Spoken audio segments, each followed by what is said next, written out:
Just to update on what we talked about yesterday, Hillary Clinton came out with a debt-free college plan.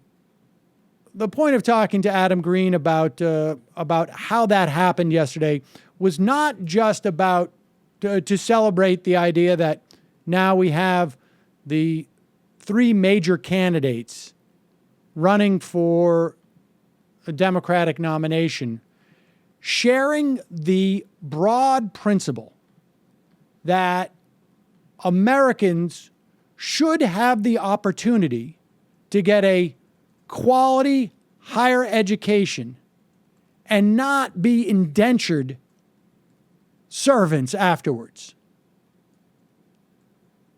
And the details change from time, depending on what the proposal is. But that broad principle is hugely important, I think, moving forward. And we're not going to see legislative action on it for some time.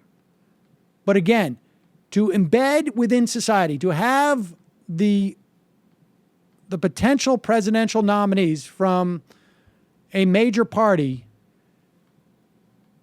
argue that this should be a bedrock principle of our society is very important.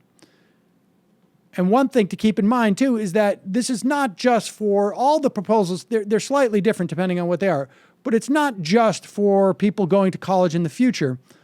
All of the candidates have a proposal for debt relief going forward. Just Clinton's, for instance, would supposedly lower student debt bills for an estimated 25 million existing borrowers by allowing them to refinance at lower rates and to opt into a program that sets payments based on income. Her program would cap payments at 10% of discretionary income. If any money is still owed after 20 years, it would be forgiven. That doesn't go far enough, in my estimation. But, I mean, look what's happened with the minimum wage over the past 2 years. The Obama administration comes out with a proposal, I think, for $9. The Senate comes out with 10. Now the Senate's come out with a proposal for 12 or 15, and we're seeing it being raised city after city. A combination, and this is, of course, driven by action on the ground. This is always a necessary component. You can't just vote for anybody. I don't care if it's Bernie Sanders. I don't care if it's Jill Stein. I don't care if it's Eugene Debs or Hillary Clinton. It doesn't matter. We need to see